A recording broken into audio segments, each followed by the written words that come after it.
बोलिए गणपति गणेश महाराज की जय। वक्रतुंड महाकाय सूर्यकोटि समप्रभ निर्विघ्न कुरु मे देव सर्व कार्येषु सर्वदा। उमासुतं शोक विनाशकारकं नमामि विघ्नेश्वर पाद पंकजम। श्री गणेश भगवान, हे संकटों को हरने वाली माँ संकट हरणी, हम आप दोनों के चरणों में श्रद्धा भाव से नमन करते हैं।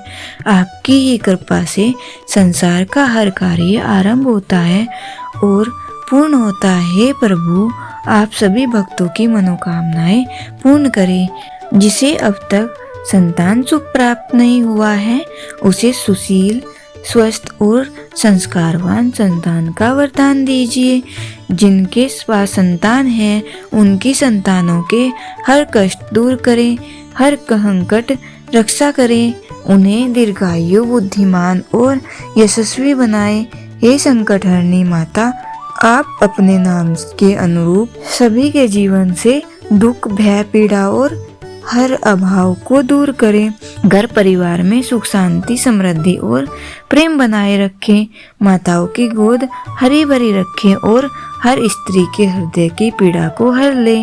आइए सुनते हैं सुहाग की लंबी उम्र देने वाले भगवान श्री गणेश की ये अद्भुत कहानी। एक समय की बात है, एक भाई बहन रहते थे। बहन का नियम था कि वह अपने भाई का चेहरा देखे बिना खाना नहीं खाती थी। हर रोज वह सुबह उठती थी और जल्दी जल्दी सारा काम करके अपने भाई का मुंह देखने के लिए उसके घर जाती थी। एक दिन रास्ते में एक पीपल के नीचे गणेश जी की मूर्ति रखी थी। उसने भगवान के सामने हाथ जोड़कर कहा कि मेरे जैसा सुहाग और मेरे जैसा अमर पिहर सबको दीजिए। यह कहकर वह आगे बढ़ जाती है। जंगल के झाड़ियों के कांटे उसके पैरों में चुभ जाते हैं। भाई के घर पहुंची और भाई का मुख देखकर बैठ गई। तो भाभी ने पूछा, पैरों में क्या हो गया है? यह सुनकर उसने भाभी को जवाब दिया कि रास्ते में जंगल के झाड़ियों के गिरे हुए कांटे पाँव में चुभ गए हैं। जब वह वापस अपने घर आ जाए तब भाभी ने अपने पति से कहा कि रास्ते को साफ करवा दो, आपकी बहन के पाँव में बहुत सारे कांटे चुभ गए हैं। भाई ने तब कुल्हाड़ी लेकर सारी झाड़ियों को काटकर रास्ता साफ कर दिया, जिससे गणेश जी का स्थान भी वहां से हट गया। यह देखकर भगवान गुस्सा हो गए और उसके भाई के प्राण हर लिए। लोग अंतिम संस्कार के लिए जब भाई को ले जा रहे थे, तब उसकी भाभी रोते हुए लोगों से, कहीं थोड़ी देर रुक जाओ, उसकी बहन आने वाली है। वह अपने भाई का मुंह देखे बिना नहीं रह सकती, उसका यह नियम है। तब लोगों ने कहा, आज तो देख लेगी, पर कल कैसे देखेगी? रोज दिन की तरह बहन अपने भाई का मुंह देखने के लिए जंगल से निकली। तब जंगल में उसने देखा कि सारा रास्ता साफ किया हुआ है। जब वह आगे बढ़ी तो उसने देखा सिद्धि विनायक को भी वहां से हटा दिया गया है। तब उसने जाने से पहले गणेश जी को एक अच्छे स्थान पर रखकर उन्हें स्थान दिया और हाथ जोड़कर बोली, भगवान मेरे जैसा अमर सुहाग और मेरे जैसा पियर सबको देना। और फिर बोलकर आगे निकल गई। तब भगवान सोचने लगे, अगर इसकी नहीं सुनी तो हमें कौन मानेगा, हमें कौन पूजेगा? तब सिद्धि विनायक ने उसे आवाज दी, बेटी इस खेजड़ी की 7 पत्तियां लेकर जा और उसे कच्चे दूध में घोलकर भाई के ऊपर छींटा मार देना, वह उठकर बैठ जाएगा। यह सुनकर जब बहन पीछे मुड़ी तो वहाँ कोई नहीं था। फिर वह यह सोचने लगी कि ठीक है, जैसा सुना वैसा कर लेती हूँ। फिर वह 7 खेजड़ी की पत्तियां लेकर अपने भाई के घर पहुंची। उसने देखा वहाँ कई लोग बैठे हुए थे। भाभी बैठी रो रही थी और भाई की लाश रखी थी। तब उसने उस पत्तियों को बताए हुए नियम के तहत भाई के ऊपर इस्तेमाल किया। तब भाई उठकर बैठ गया। भाई बहन से बोला, मुझे बहुत ही गहरी नींद आ गई थी। तब बहन बोली, यह नींद किसी दुश्मन को भी ना आए। और उसने सारी बात अपने भाई को बता दी। तो मान्यता के अनुसार ये है गणेश जी की चमत्कारी कहानी। बोलिए भगवान गणेश जी की जय। आइए अब सुनते हैं 12 महीने की जाने वाली चौथ माता की व्रत कथा। एक नगर में एक बूढ़ी माँ रहती थी। वह अपने बेटे की सलामती के लिए 12 महीनों की चौथ का व्रत किया करती थी। हर चौथ को पंसारी से थोड़ा सा गुड़ और घी लाकर 4 लड्डू बनाती, एक बेटे को देती, एक से पूजा करती, एक हथकाल के लिए निकालती और एक चांद उगने पर खुद खा लेती। एक बार उसका बेटा ताई से मिलने गया। ताई ने वैसाखी चौथ का व्रत रखा था। ताई से पूछा, माँ तो 12 चौथ रखती है, तेरी माँ तेरी कमाई से तरमाल खाने के लिए 12 चौथ करती है, तू परदेश जाए तो वह एक भी चौथ नहीं करेगी। लड़के को लगा ताई सच कह रही है। घर आकर माँ से कहा, मैं परदेश जा रहा हूँ, यहाँ तू मेरी कमाई खाने पीने में ही उड़ा देती है। माँ ने समझाकर रोकना चाहा पर बेटा नहीं माना। माँ ने उसे साथ ले जाने के लिए चौथ माता के आंखें लिए और कहा, मुसीबत में ये आंखें तेरी मदद करेंगे। वह आंखें लेकर रवाना हो गया। घूमते हुए एक नगर में पहुंचा। उसने देखा एक बूढ़ी माँ रोती जा रही थी और पुआ बनाते जा रही थी। उसने कारण पूछा तो बूढ़ी माँ ने कहा, बेटा इस नगर की पहाड़ी पर एक दैत्य रहता है। पहले वह नगर में आकर कई लोगों को खाने के लिए मार देता था। अब राजा हर घर से एक आदमी दैत्य के पास भेजता है और आज मेरे बेटे की बारी है, इसलिए रो रही हूँ और इसी के लिए पुए बना रही हूँ। वह बोला, तू पुए मुझे खिला दे, तेरे बेटे की जगह मैं चला जाता हूँ। बूढ़ी माँ ने खीर पुए उसे खिला दिए। खा पीकर वह सो गया। रात को राजा के सैनिक आए तो बूढ़ी माँ ने उसे भेज दिया। दैत्य के सामने पहुँचने पर उसने चौथ माता के आंखें दैत्य की तरफ फेंक दिए और कहा, हे चौथ माता, यदि मेरी माँ मेरी सलामती के लिए व्रत करती है तो दैत्य का सिर कट कर गिर जाए। तुरंत दैत्य का सिर कट गया। लड़का वापस आ गया। राजा ने उसे उपहार देकर विदा किया। चलते हुए एक दूसरे राजा के नगर में पहुंचा। इस राज्य में आवा अभी पकता था जब एक इंसान की बलि दी जाती थी। सिपाहियों ने उसे पकड़कर आवे में चुन दिया। लड़के ने आंखें आवे में डाले और कहा, हे चौथ माता, यदि मेरी माँ ने मेरे लिए व्रत किया है तो आवा मेरी बलि लिए बिना ही झट से पक जाए। आवा मेरी बलि लिए बिना ही झट से पक जाए। आवा तुरंत पक गया। आवे में से मिट्टी की जगह सोने चांदी के बर्तन निकले। अंदर से लड़का बोला, बर्तन धीरे धीरे निकालना, मुझे लग नहीं जाए। राजा ने उसे निकलवाया और पूछा, इस आवे से तुम बच कैसे गए? लड़के ने बताया कि उसकी माँ चौथ माता का व्रत करती है, व्रत के कारण ही वह बच गया। राजा को विश्वास नहीं हुआ। उसने एक चांदी की सुराही मंगवाई और कहा कि सुराही की नली से निकल कर दिखाओ, तभी मुझे विश्वास होगा। लड़के ने चौथ माता को याद करके आंखें सुराही में डाले और कहा, मैं भंवरा बनूं, सुराही से निकलूं। लड़का भंवरा बनकर सुराही से निकल गया। राजा ने खुश होकर राजकुमारी की शादी उसके साथ करवाई और सभी लोगों को चौथ माता का व्रत करने को कहा। उसे माँ की याद आई। उसने राजा के पास जाकर खुद के नगर जाने की इच्छा जाहिर की। राजा ने रथ, घोड़ा, हाथी और खूब सारा दान दहेज देकर उसे विदा किया। चौथ के दिन अपने नगर पहुंचा। वह अकेला पंसारी के यहाँ माँ का इंतजार करने लगा। सोचा चौथ है तो माँ यहाँ जरूर आएगी। थोड़ी देर बाद लकड़ी टेकती हुई माँ आती दिखी। बेटा माँ के चरणों में गिर पड़ा।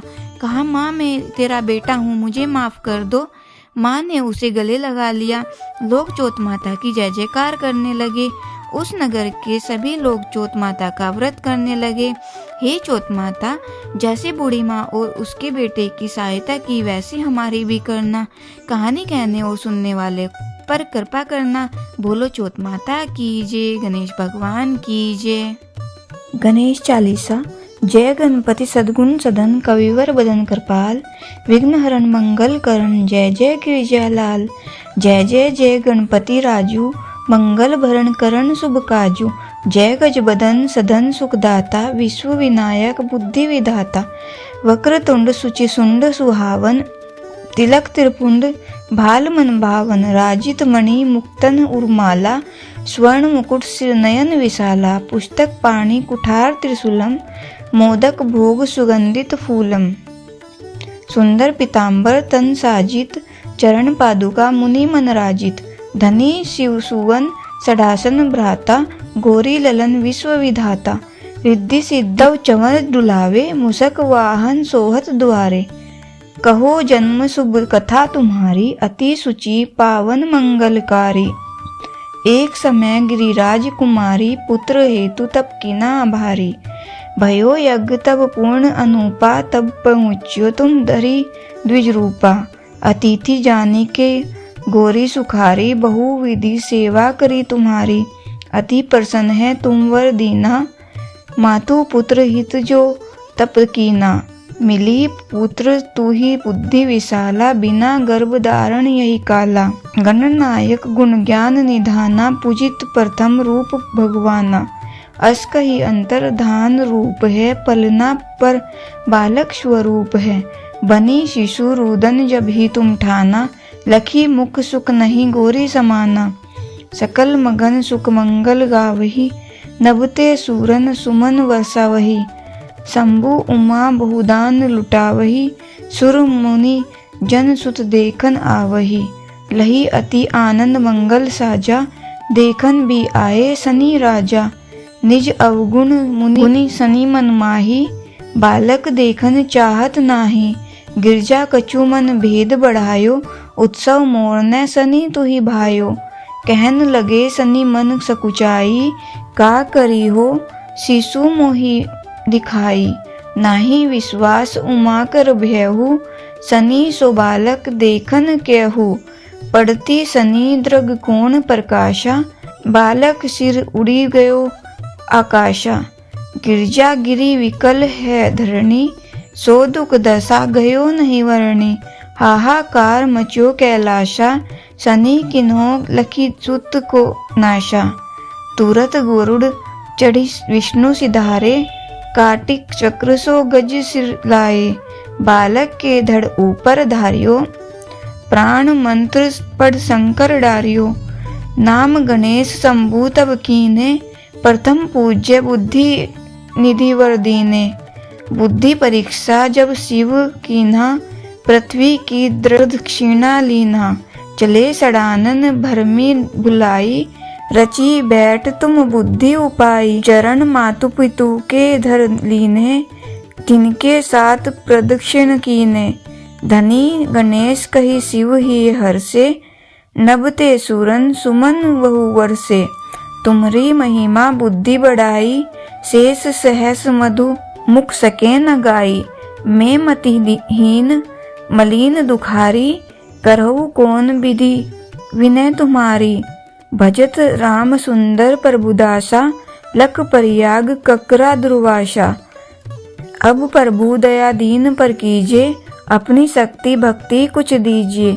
श्री गणेश यह चालीसा पाठ करे धर ध्यान, नित नव मंगल ग्रह बसे लहे जगत सन्मान।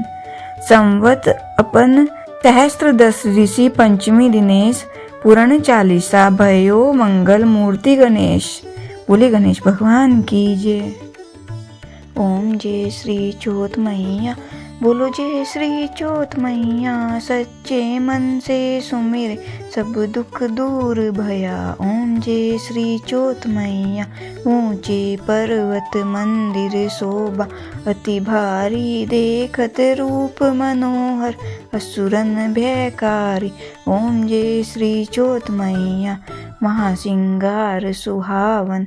ऊपर छत्र फिरे सिंह की सवारी। सोए कर में खड़क धरे। ओम जय श्री चौथ मैया, बाजत नौबत द्वारे। अरु मृदंग डेरू 64 जोगन नाचत, नृत्य करत भैरू। ओम जय श्री चौथ मैया, बड़े बड़े बलशाली तेरा ध्यान धरे। ऋषि मुनि नर देवा चरणों आन पड़े।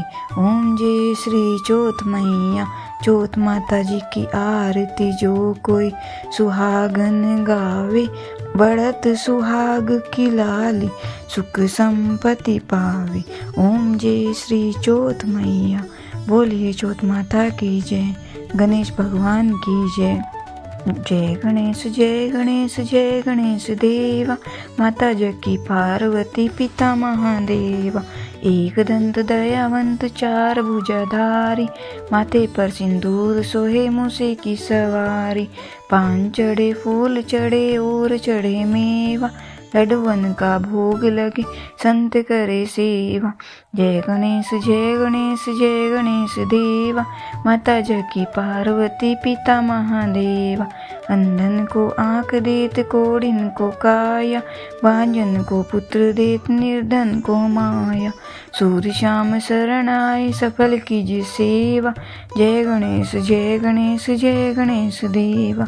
माता जकी पार्वती पिता महादेवा, दीनन की लाज रखो शंभु सुतकारी, कामना को पूरी करो जय बलिहारी। जय गणेश जय गणेश जय गणेश देवा, माता जकी पार्वती पिता महादेवा। बोलिए गणेश भगवान की।